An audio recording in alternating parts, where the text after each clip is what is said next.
What's going on, Dash League? It's ya boy, your favorite caster and commentator, although not casting today, not Gollum in the caster booth. We do have FireHorse and also Lazarus commentating with me today. Say hi, y'all. Hi, I also want to note that we got the surprise run back of Control Envy going on right now. Right. We're gonna reset those scoreboards in just a moment because we have also get a spoiler of the control match. a much different game going on today. Just ignore those past results. You don't need to pay attention to those because they're not real. They're not relevant to today's match of UNSC versus Phoenix here in Season 7, Cycle 5 of Dash League. This is another rematch up in the high dasher tier. Both these teams ain't really seeming to go anywhere out of this tier, and thus they're going to play against each other once again. Laz, give us a rundown of what that past record looked like. For which team? When they played against each other. I mean, yes. Phoenix. That was just last cycle, even, right? Not last cycle. It was, I believe, the first cycle. Okay. It's the other way around. Yeah, they played at the beginning. Oh, and we're doing the intro? Oh no, I think we get to talk over these. Oh, okay. We're off to a sterling start here. We're not used to this level of quality of cast compared to Golems. Right. I'm Galumboing it up right now. But yeah, you can see there Phoenix's record so far. This is their second rematch. Or their second match, against UNSC. Their past match, UNSC won 2 maps versus 0 against Phoenix. We're going to see today whether or not Phoenix can bring it back.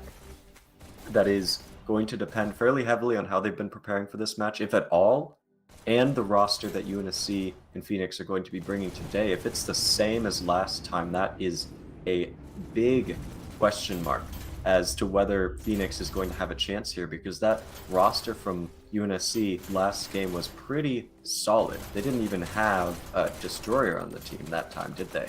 Or Rusty. Yeah, or Rusty, who's in this match today. Yeah, no, both teams have some new additions. Spud was a last-minute pickup for Phoenix. He's been a real up-and-comer this season. He's been top-performing even with some of the best players like .com. Surprisingly, yeah. He's very solid. And then you got Man with a Perm, who's always been a mainstay in Dasher. Played on ZT last season. I believe he played on Phoenix Season 5. I'm not the most sure. And then we got a Brackers, the lone European in the server. I don't know how we got. God pray for his soul. I think it's 2 in the morning for him? Something like that. I mean, he's the captain and the progenitor of this team anyways, so he's pretty passionate, it seems, about taking part in this sort of thing. Personally, that wouldn't disturb my nap time, but you know. And we'll just be waiting to see who the 5th is. Right, and it's looking like we're going to start out on a Dallas, which is going to be UNSC's pick. Makes sense. They're the higher seed, and you generally want your server to be the payload. You get the rocket advantage, and you also just allow you to fight from card a little bit better. Let's talk about UNSC's current lineup. Thank you, Peter Griffin. Thank you. But you want to go ahead and talk about UNSC, Gold? Sure. I mean, we've got 1-Up Crit, Sandman, Oogie Boogie, Crusader, Rusty. If you've been paying attention to past seasons, Crusader has been in contention at least. Every time he's played for top kart riding, he's very proficient there, and that's kind of an understated, although I think more recently properly appreciated stat to keep track of and playstyle to keep track of. Just being good at riding kart is not something you would think that takes being good at, but being able to move the objective, stay moving it, and survive just well enough to keep moving it while you're in probably the worst position to be in the entire game. It takes a lot of skill and experience to do it right against players as good as this. Rusty, of course, has been on Envy in the past and other top teams, and is a top player within their own right, very experienced and very passionate as well. Oogie, a very fast player. Sandman, in contention for MVD. I mean, I think pretty much anybody could agree that Sandman is at the top of their game this season. And 1-Up Crit, of course, a very solid player. I assume they're going to be doing a lot of the shot calling today, although I don't know that for a fact. But they have pretty solid leadership skills and are pretty skilled in the game within their own right. But I think he wouldn't be too hurt to say that the rest of his teammates are going to be a lot more of the mainstay, and he's probably going to be the rock that holds them solid. I was not ready for Crusader camp. Yeah. Can you? Oh, I right. think There's no real reflection, right? It's just like No, there's no real reflection.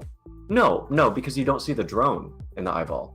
It's like a pretend reflection where you just like morph the environment based on the perspective that the robot is looking at it, but it doesn't reflect what is actually. Hold on, Crusader, come back. Let's get a look. Let's get a look. Thank you.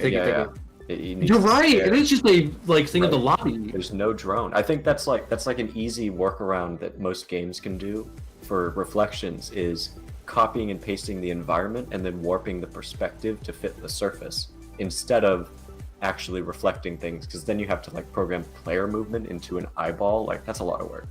It's crazy to imagine this game was playable on the Quest 1 5 years ago. Yeah, like they had to do a lot just to get it to like even work. Yeah. Why is everybody doing the drone POV reaction image? I don't. I mean, they're probably saying something funny, but we just can't hear it. I wish they'd add a like proximity mic for the drone. What, like a hot mic, like they do like a hot NFL mic. and NHL sometimes? That would be great. Oh, are they picking up the drone? Yeah. They're violating this drone. And turning it upside down too, that's rude. And as far as Phoenix's roster goes, is Spud related to .com? I don't want to like spoil too much IRL stuff, but I don't think that's a secret, if it's even true. But I've heard that through the grapevine, right? Because Spud is one of the captains of Phoenix now. No, I've never heard this in my life, Colin. Never in your... Okay, then I must have been misled. Somebody's lying. I'm not saying you're being misled. I'm just saying I've never heard it before. Well, maybe I'll have to circle back on that information. Personally, I think we're all a little bit... Yeah, I mean, it would be an interesting connection. Yeah, I was going to say that would go to show why there's such an up-and-comer, because .com is a very valuable dasher. He was the winner of MVD last season. Season 5. Or Season 5. Wow. Season 5. Oh my gosh. We're in 7? We're in 7, yeah. It feels like both forever and no time at all that Season 5 has passed. I was working full-time. I wasn't really there, but, you know. Yeah. It's very different life states for some of us. It was definitely... Season 5 was the marker of a new era for Dash League. It was the first one without team name, without arc. There's a lot of old teams that have been around for a while. Like Phoenix actually came up to contend, and UNSC, for a matter of fact. Yeah, both these teams. They've been a low dasher team for a while, and they sprinted up to that mid to high dasher level. Or they dashed up. Oh my god. Also we've I think it's important to circle back. The last time they played, it was Canyon, and since that was a 2-0 UNSC victory, they did win on the Canyon map. It was a pre-checkpoint, but like Canyon, that's kind of almost expected. If two teams are good enough, it's more unexpected for UNSC to make it past the checkpoint like they did, but to hold a team at checkpoint, if they're doing everything right, that's kind of a give or take because the checkpoint's so far away. Not so here on Launchpad. Checkpoint, percentage-wise at least, is so much earlier. I forget exactly what the percent is. 35. We found that out in the last match. It's 35% on the dot. Yeah. Where with Canyon, it's actually 51%. So you have to get over halfway through the map. And so that is a big factor in this matchup here. Oh, for sure. And even on Canyon, it's a bit of an expectation that teams will actually pre-check each other. That's absolutely happened before, to where Launchpad, if both teams are any good, they should get checkpoint. Even if it ends up being a stoppage, because that checkpoint's so early. Hogrider's saying they sound nothing alike. I don't know why people think that. So... Sure. About .com and Spud being related. Right. I'll take your word for it. Hogrider and Spud, I think, were like in the same womb or something. I don't know. They're like, they have a mind link. But anyways, who do you think's gonna take this Launchpad? I mean, honestly, past seasons, past performance, Phoenix has been very solid and very high performing. Last season, they did very well for themselves, even in comparison to UNSC. But UNSC's lineup is very different nowadays, with Sandman and Rusty in the lobby alone making such a huge difference for their team. I'm going to have to give slight advantage to UNSC here. That's really going to depend on what players like .com can bring to the table. Like if he ends up rocketeering, I know he's been taking some time off from rocketeering and more going as a rush player, which he's very good at. But of the maps to rocketeer, I think Launchpad's one of the better ones because you have so much space to play with, especially in the pre-checkpoint to eat up time. And it's also really going to depend on the fifth that Phoenix can bring into the lobby. But so far, the way things are, UNSC's looking pretty strong. And for sure, they also UNSC has some incredible card focus from Crusader. Yes, that's gonna play in. That's a huge difference maker in a match like this. It's sometimes these really top teams, maybe at the beginning even they can be pretty focused on the objective, but once it hits that like midway towards the checkpoint or midway after the checkpoint towards the 100% mark, that focus on moving that cart can really fall off because you have to spend so much time leaving your spawn, and then you want to do something useful by, shooting and killing opponents and clearing the area. And a good blue team can avoid that road bump of losing focus on the cart in order to control space, because you don't need to control space. You just do that in order to control the cart. So as long as the cart's moving, it doesn't matter all the fights going on around you. You just got to keep moving that objective forward, and some teams miss out on that, and UNSC certainly not one of those teams. Right, and I think teams always forget the fact that you only need to disrupt as much as you need to move cart. Yeah. Other than that, disruption can often be redundant or even overextending. Something I'm seeing a lot of teams doing a lot to their detriment is they tend to over disrupt and push into the people's spawns when it's and not. Then they just miss out on the fight, especially if they just get skipped by the maybe one person that they're spawn killing. Right, and even if they get a trade or whatever, it's a net loss for the disruptor because they have a lot more travel time than the person who died in their spawn essentially. But we're still waiting on this fifth. Jedi asking, "Where's Crane at?" Mystery. That's a good question. That's a good question. Oh, is this going to be a third forfeit? Peter Griffin saying that they might get disbanded if they don't get their fifth in a minute. He's gotta rush to it. He's gotta get at it. Last season he pretty famously missed the playoff game for the FNAF movie. Cream did? Yes, he did. He missed. He played for Berserk last season, and he opted not to play against other. And go see the FNAF movie, which I haven't seen. So maybe it was a worthwhile trip. I don't know. The FNAF movie was pretty entertaining for me. It's a great group experience. I won't spoil too much about that either. You seem like you were a big game theory head when you were younger. Yeah, definitely. I mean, did you cry when you retired? My time. You didn't. Did you watch much game theory back in the day? Yes, I'll never forget. I was 9 years old. He did a theory where video games predicted the future, and it was going to be evil and stuff. And I thought that was real, and I was genuinely terrified. For 2 months, I thought the world was going to end. Yeah, and rest in peace. He's not dead. He's just not doing game theory stuff anymore. He's off doing his own thing now. Being a dad. Yeah. We're still waiting on this fifth. They've actually elapsed the first 15 minutes. It'll be up to you to see if it's going to end up being a forfeit or not. Yeah, I think it also depends on when they open the lobby, but at the very least, he's cutting it real close. Apparently, him and Destroyer are watching the new Doom movie. Well, I mean, this is pretty terrible timing, but the Doom movie's pretty good too. I'm not even going to talk anything about that movie because I just recommend people go watch it. Certainly not during their league match, though. Well, anyways, if this doesn't beat a forfeit, is Phoenix has 10 more minutes to try and find a player for this Volcano. That's true. Oh, we got Mr. Pump in the lobby. Oh, we got Mr. Pump, guys. Okay. Up. I doubt UNSC is going to make them forfeit the first match, so I think we'll be watching it as a Launchpad. Yeah, we got the guy in just now. They seem pretty excited to go at it, and we love that attitude. Oogie Boogie trying to reach, but grabbing. Too short. Yeah, no, we got that drone out of there. There we go. Yes, I always find it interesting now to see the matches or the matches between teams where the standard height mutator is on or off. Mm-hmm. I tend to notice a trend. I won't say what the trend is, but I do notice it. Okay, an interesting trend that's being talked about quite a lot here in Dash League. Personally, I hate the standard height mutator. Yeah. Yes. is that it makes me short enough where my gun hole doesn't go over the water. Oh, we're hopping into it. I will stop waxing on it myself. As much as I like. Well, We will we'll move on into this map. We did full time for 20 minutes, all right? I could not bring myself up. But we see Crusader immediately going for these rockets. Mr. Rockets. I feel like that's a really common combination. Not like double rocketing or anything. Like, obviously, rockets are common for clearing that cart, because you can arc those rockets around barriers and stuff, like the front of the cart, but Rocketeers being cart riders, or vice versa. I feel like that is very common for teams. Maybe it's just me, because I'm a Rocketeer cart rider, and Crusader is too, and I like Crusader, but I've noticed that trend a lot. They're both the least interactive roles. Yes. You will get the least interactions on cart or with rockets.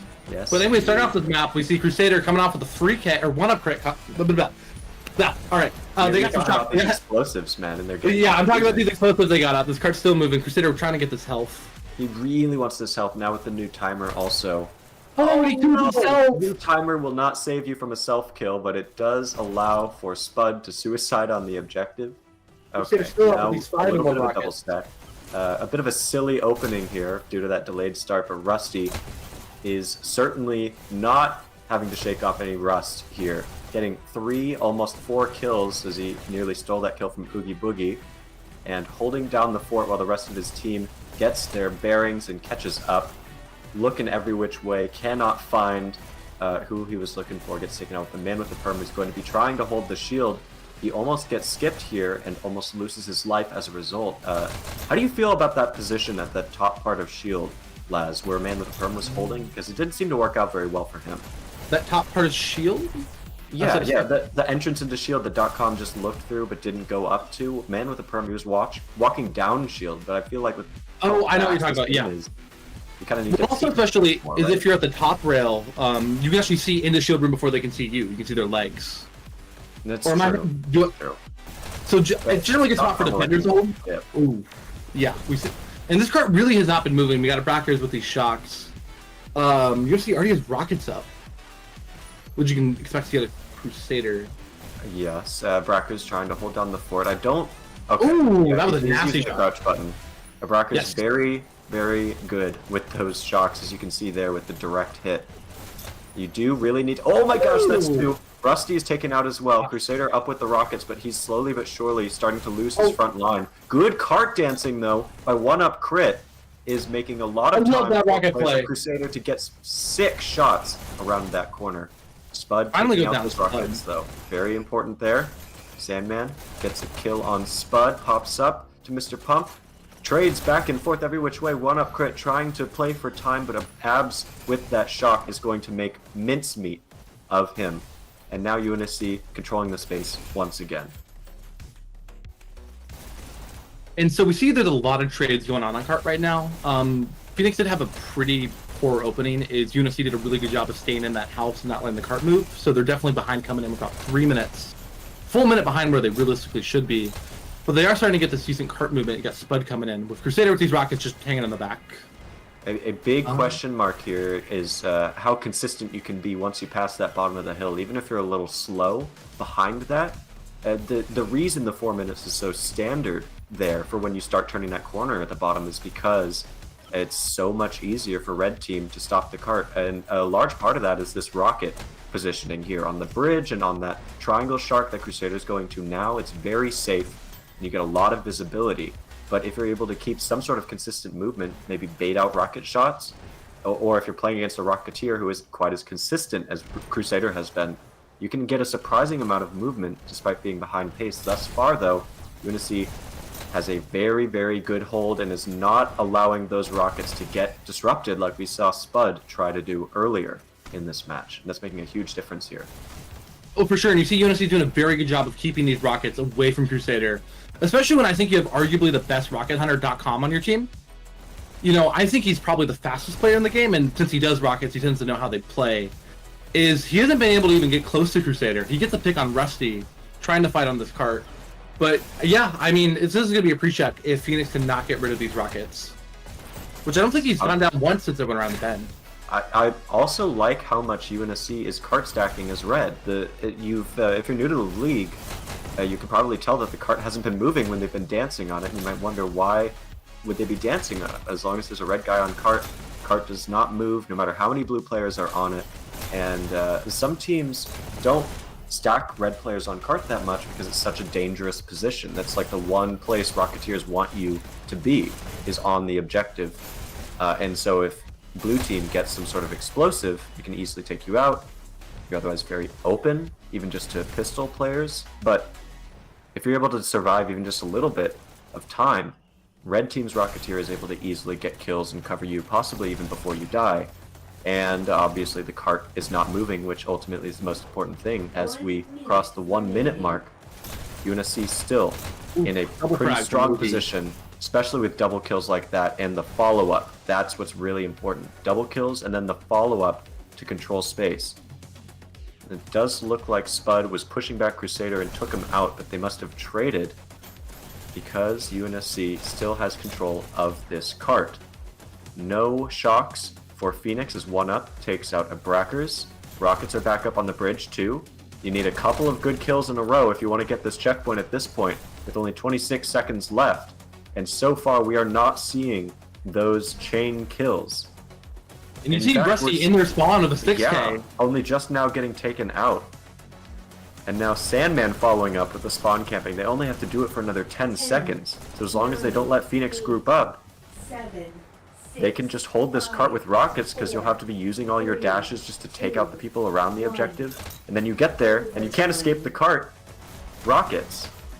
And there we go, Crusader going to show that you just can't escape the rockets with no dashes. And UNSC pre-checks Phoenix on Launchpad, 32.38%. Yeah, I'd be willing to say that Phoenix even had a little bit too much cart focus. As you saw towards the end, is that they were just getting on cart for Crusader to kill them. And he's actually almost top fragging for his team with rockets. Yeah. And has by far the best KD.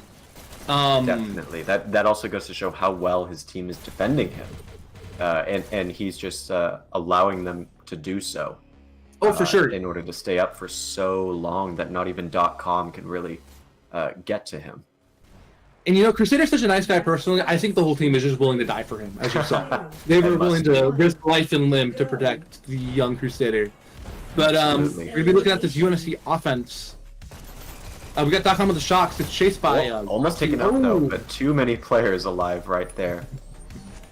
.com with the wrist flicks, but he's 1 health. I don't know if he knows that, but it doesn't matter as he takes out Rusty, grabs the health, moves in. I'd love to see the double stacking from UNSC. Yeah, meanwhile, UNSC has gotten a good amount of movement. .com killed himself again. Oh no, that's a terrible death. Now UNSC has no red players behind them. They may or may not even know that. They clearly know that now. Because they're just not feeling the pressure on the cart, and they're able to stack if they really want to. I think they're going for space closure, though, as Rusty gets a sick double kill there. Ended that streak before it could really begin by Spud. .com now controlling that shield room, peeks onto cart, good headshot on Rusty there. Oogie with the follow-up is now going to try and make some space for his team and try and prevent red team from skipping straight to the objective and controlling space of their own. Good job killing those rockets as well before they could even set up. And you can see here, like, .com skips to the cart, clears Crusader, but you had a teammate on UNSC ready to follow up. That was sick.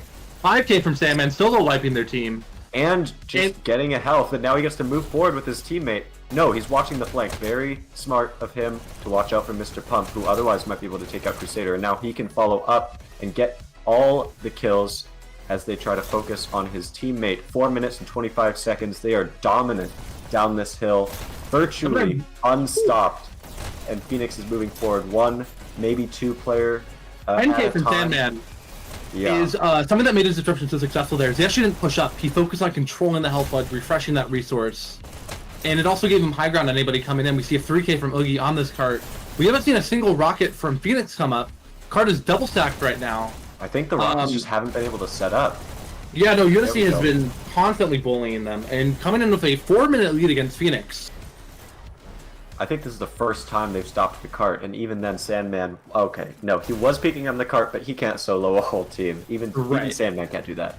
But this is a prime shock position for Brack, as you can see him abusing that, to where he can angle it around the cart, even though shocks can't really be angled as he's hitting it, and it's looking like he's going to go down?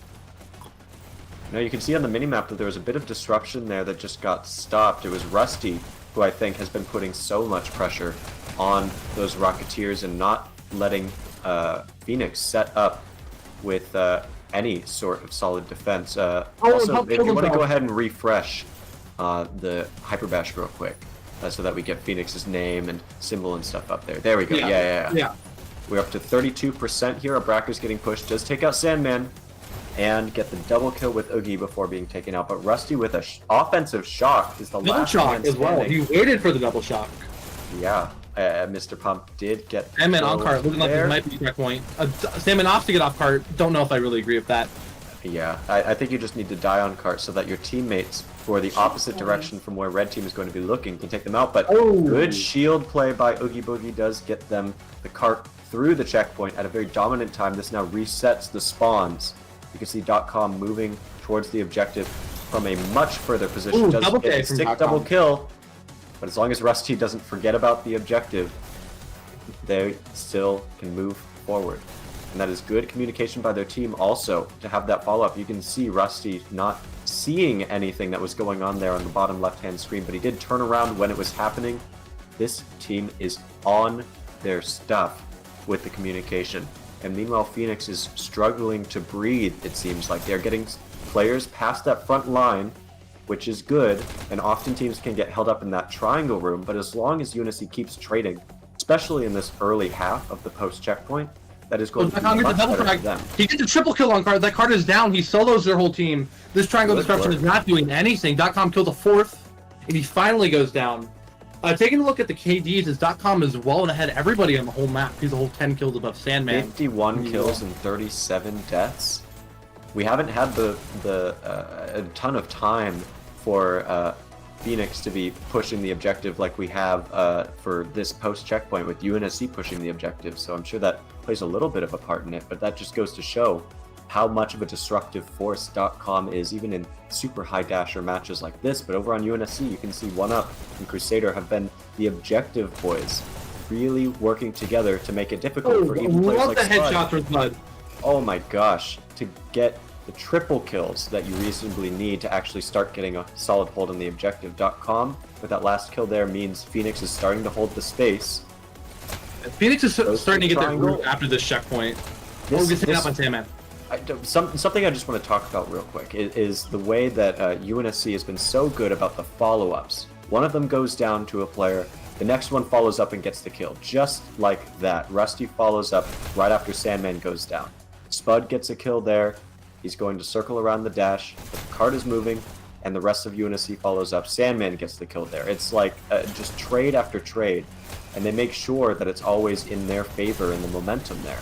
Only just now, I think, is Phoenix maybe starting to get a hold, but even then, this objective focus by UNSC is so good.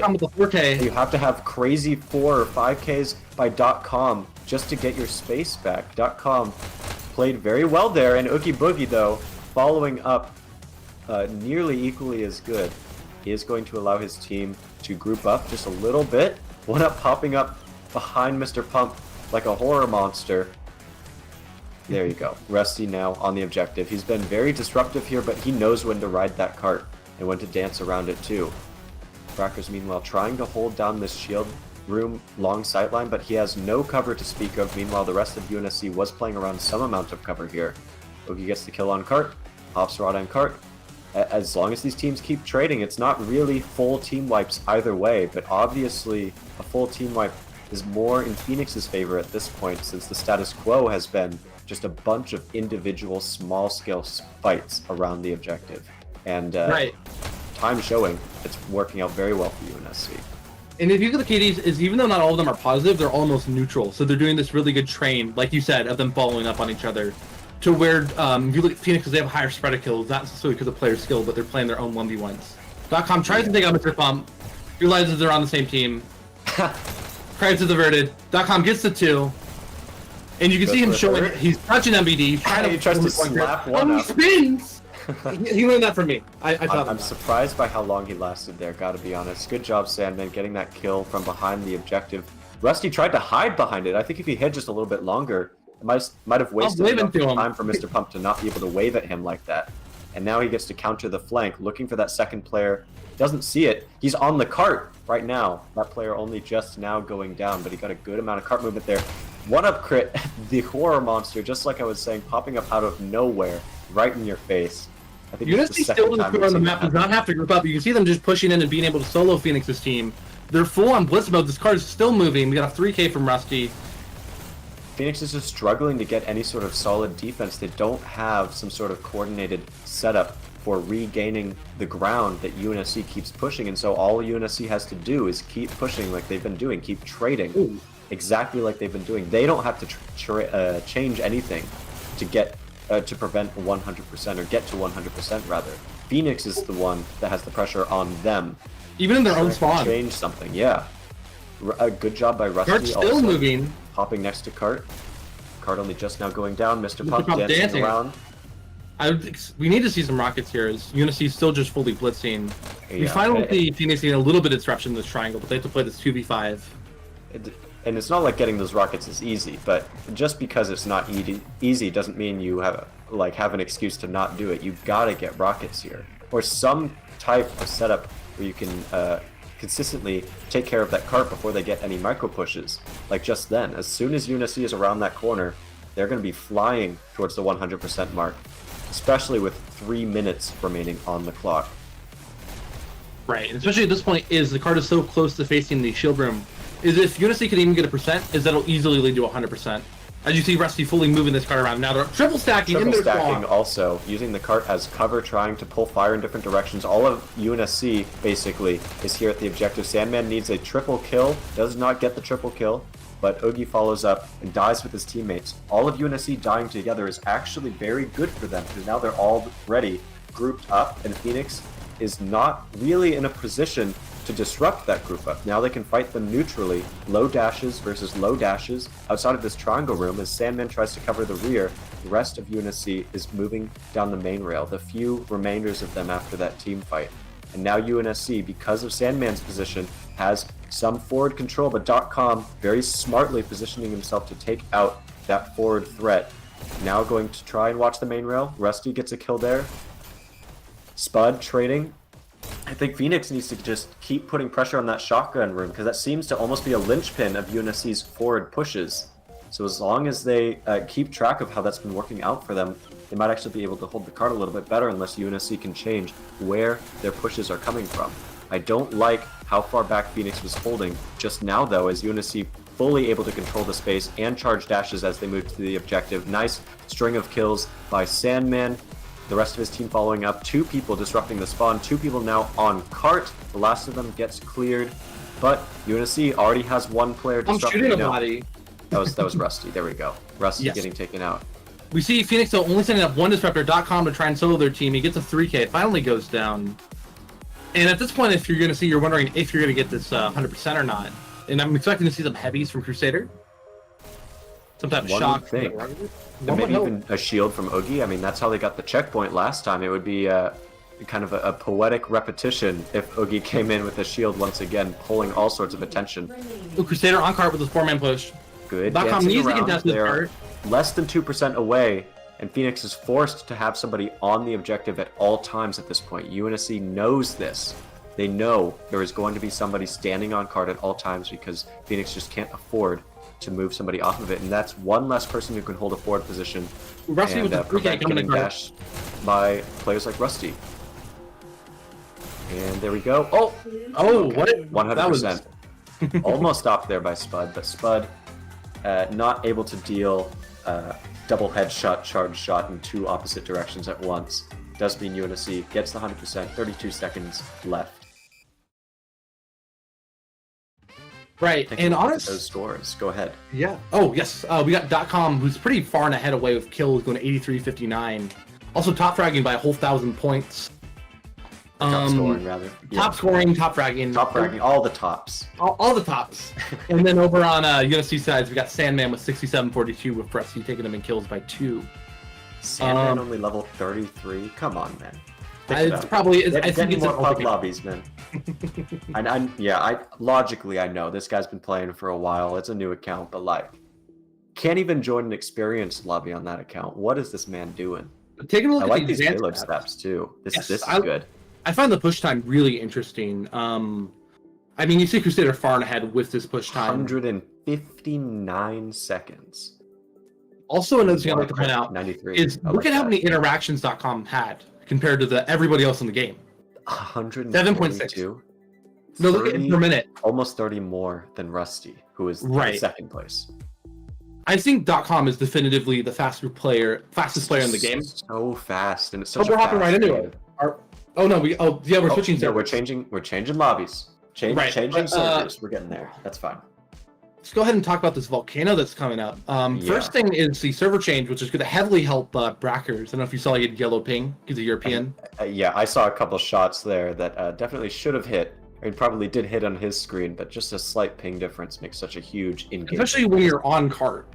I think ping plays the biggest factor when you're on cart trying to fight somebody, try and get those people You're getting peeked all the time. You can't peek somebody else and dash forward ahead of them. You have to be responsive, and it's so hard to be responsive with a higher ping. Exactly. So what do you think is going to happen on this volcano? Man, I mean, the opener is going to be a huge tell. Like, it's great that .com is so fast, but we've seen last season that a lot of these top teams especially have really mastered... I'm going to go into some specifics real quick, because they play a huge role in how the rest of this match plays out. The opener for rushing to your opponent's base. I feel like that's pretty locked in. There's one way, and one way only, that you can rush to the opponent's base. You grab your start dash and you do a certain route towards the far dash that we might see .com, for example, do. And then it's 50-50 whether or not you get their dash and can start clearing out their button. We'll probably see it in match if it gets done. Meanwhile, if trying to get to your own button, you're not going to grab a dash for it because you need that dash for the person to go to the enemy base. And even though the button's a lot closer to you, if you do the route right, it's still 50-50 that you defensively can get your own dash. And getting that own dash is a huge difference maker because your opponents getting there at the same time as you are going to be 0 dashes. That's basically a free kill. And that momentum swing can be ginormous on an opener, especially a well-coordinated opener. Some teams might even elect not to send somebody so far just so that the opener momentum can kind of be paused and there can't be a quick score. But if you're able to rush to the opponent's button real quick, get a couple kills there, start the countdown, a point can be scored on this map so quick because it's so hard to leave your spawn quickly. It takes so many dashes to get to B button. What's up? What was that, FireHorse? Oh yes, Dark Ghost is in this. And Dark Ghost. We've got some domination players here. Oogie having hopped out. No, Oogie's here. Oh, excuse me. One Up. Crusader and One Up. I totally passed over some names. Crusader and One Up. Very good cart riders. Dark Ghost and M-Dubs are some very fast players, though. Honestly, I'm not surprised to see them swapped out here. They're dom mainstays of any UNSC. Yeah, One Up and Crusader are good within their own right, but this is a different map, a different ball game altogether. Phoenix, meanwhile, no changes to their roster for today. Well, and specifically what's really interesting with UNSC consistently is they've always opted to run a full 12-man roster. They always like to have a full roster where a lot of these other top teams will like to have a core, like 5 and then maybe a couple subs. And that allows them a lot of versatility. And there's a lot of players like Crusader to solely focus on developing their payload game. I don't think Crusader's played a dom in like years. Yeah, and clearly he doesn't need to because this is a very solid roster for UNSC. Right. But who do you think's going to take this volcano? Well, based on that performance there, like I've said, I mean, UNSC seems to be the more solid and more coordinated team, but the rest of Phoenix is no slouch, even in comparison to .com. And if .com is a main solo aggressor, we could get something pretty surprising on an opener here. You only need to control all 3 buttons for a couple seconds to get a point. Only 3 points or scores to win the whole map. So you only got to get a countdown that makes it to a point 3 times. You don't have to have this consistency over and over like you do with the payload. I feel like that burst success is an opportunity for Phoenix to surprise us and take this map. They have lost on, I think it was Waterway last time, when they played against UNSC? Correct me if I'm it was wrong. like quarry because it was, Was it quarry? His second cycle was always canyon quarry, which I mean honestly that was very helpful for UNSC. I think .com probably the best waterway player in the game, even better than Koala. Yeah. Just for how fast he is, he's a constant. It's so hard to hit that man. And He's just you know, everywhere. a lot of it is because I played on him when he first started using the dasher. Is he is religious about practicing those routes. Yes. If people hop into, oh no, we're starting up. All right, but yeah, my money's on Phoenix for this, and I would, it's like you said, you only need to have this burst success to where Halo's not getting consistent plays and doing that. But let's get looking into this opener. That said, the opener messes up here. Oh, going for B. Oh, he's going for the. Honestly, smart. They're going for more of a delay. They're not putting huge, quick pressure on UNSC just yet, and that kind of goes to show here because Phoenix only just now getting control of that B button, and .com's definitely about to get taken out. Yeah, M-Dub's falling up on the B button, but Phoenix now getting a countdown. M-Dubs just hit that button. I wish. Countdown for Phoenix. Sandman's the only one up. Hit that button sooner. That countdown may have turned into a point if he held it or something against M-Dubs there. For sure. Good counter though. Something I find really interesting with Phoenix is they're opting to use .com's brawling capabilities instead of his speed and trying to get him to brawl on this B button. Which honestly, with the armor, I mean, you know, anyway that armor can turn any player into a top tier. Yeah, if you know how to use it. Twice as hard to kill, even outside of movement. You have twice as much health with that armor, and that is a ginormous difference maker. Because some players, even just with normal human amounts of health, a robot, I suppose, can get so much done. So double it, and imagine how scary that player can be. I liked that timing on the countdown, with Sandman waiting to hit the button until he knew that his teammates had control there. You can see Dark Ghost is tearing things up in the base of Phoenix in the bottom left, but Abracker is now canceling that. Means Sandman is going to go into more of a defensive position.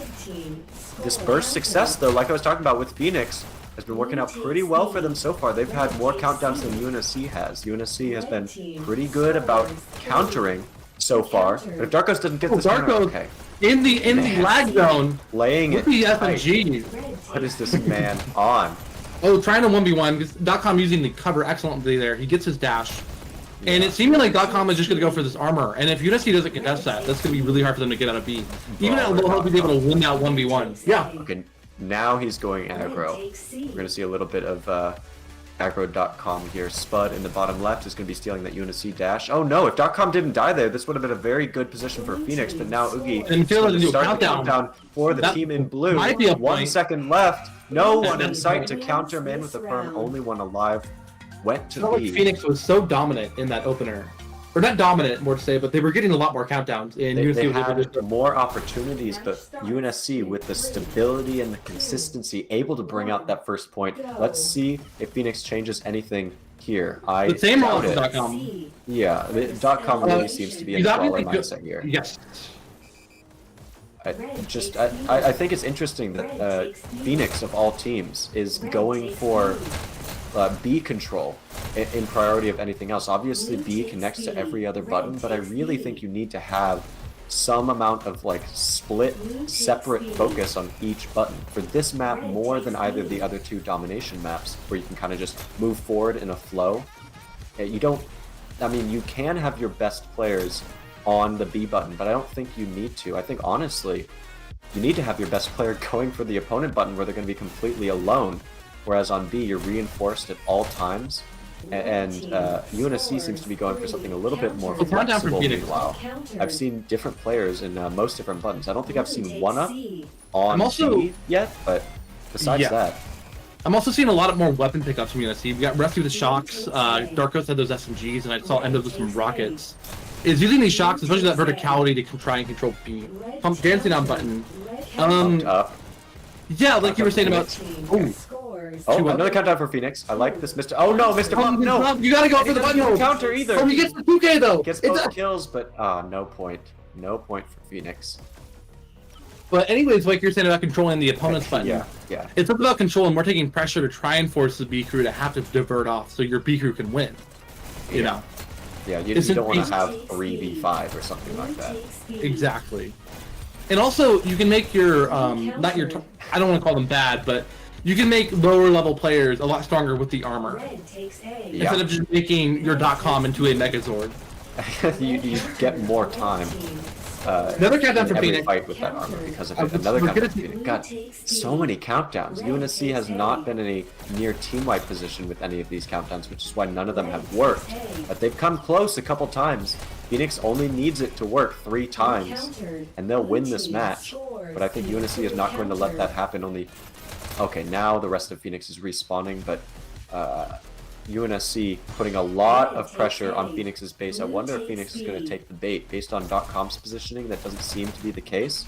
They're just going to go for trying to get control of their own base slowly but surely and separating those players like they did. That is why Man with the Perm got that kill there to clear out their own base. Takes out Dark Ghost as well. Oogie gets the kill but does not move forward. .com's He's trying to clear out the defensive. Brawler.com dashing everywhere. It's a 5K! What? What is a spawn camp? Okay, finally a countdown for Phoenix, but the issue is he's not pressuring any button. Oh my gosh. You can easily just go at the right side of spawn. So honestly, that spawn camp isn't really the most helpful to his team. .com really relying on his speed and shooting skill more than smart positioning there. Yeah. And obviously it works out for him, but only to a certain point, as Phoenix does not get a score despite that incredible play. Oogie going for a little bit of a smarter position, trying to force Phoenix out of their comfort zone and wasting their dashes, and that is why UNSC gets this point here, despite 2 Phoenix players being alive, 3 before. Weirdly enough, I think Phoenix overextended in the wrong places. They went to where the buttons were, which is generally not an advisable strategy. And that's where I think having that split simultaneous focus can really come into play. Because you have people going different directions, you at least have a chance at one of the 3 buttons to get something done. There isn't one particular solid defense that can hold your team wins the entire team fight. That's another countdown. Only 1 player up. And that's a full team wipe. That point, yeah. That's it. UNSC wins on the 3rd opener, 3-0. UNSC takes map 2 and takes this match against Phoenix. I agree. Unbiased UNSC YouTube account. Yeah. That was a smart play by Oogie, though. All things considered, I wasn't paying too close attention to the minimap there. I was too excited, but that definitely netted UNSC that 2nd point. And also something to notice, reflecting just real quick. .com 23 kills, but only 1 kill ahead of Rusty 22 over on UNSC. Very close in scores. 50 points. Yeah. But what was I gonna say? But something else about Phoenix is they took the same rollouts every time. They weren't willing to adjust their playstyle at all. And UNSC more flexible, definitely worked out in favor. Also, if you look how many counters UNSC has compared to Phoenix. I mean, there are multiple players on Phoenix. The majority of Phoenix has no counters, where everybody in UNSC has at least 2. Yeah, Abs, Spud, and Mr. Pump all 0 counters, not even 1. And Oogie obviously was playing very aggro, but even he had 2 counters there. Phoenix had more countdowns, so that plays a part, but that just really goes to show where UNSC was positioned versus where Phoenix was positioned a lot of the time, even just in the the counters alone. Right. And then you also see .com leading interactions again, which is a mainstay. Yeah. I mean, that's pretty much a guarantee at this point. And honestly, kills per minute. My God, I'm looking at Phoenix. They didn't lose because of player skill. I think they just need to practice a little bit more on that Volcano and on that Launchpad. Yeah. But I think a couple changes and you could have had a lot more success or even taken a map. It's small tweaks at this high of a level can make a huge difference because all of these players are so experienced at the game that sometimes they can even be ingrained in old habits to their detriment. So when a new map comes along, and this map isn't even new, just a lot of players and teams have not put too much time compared to others, compared to UNSC, for example. Well, also it's a very anti-pub map. People do not like this in pubs. I don't know why specifically, but you don't get that same map knowledge you do from like a waterway or a canyon. Exactly. But is there anything else to add? I think that's about it from us for today. Thank you, FireHorse, for casting. Of course, I've been Not Gollum, and thank you, Lazarus, for being in the booth as well. Also, we'll see say something, FireHorse, our lovely caster who's silent, but beautiful voice. He's the most technical knowledge. He taught Gollum everything he knows. It sure did. He's silent, deadly. No, I had my mic muted for most of that, so so I wouldn't echo your guys' voices back through the stream. It always sounds pretty tinny otherwise. Well, something I always like is that you actually move your drone and you move the camera around mid-game. So it allows us to get a more granular view of the game. Yes. When instead of it just being a person.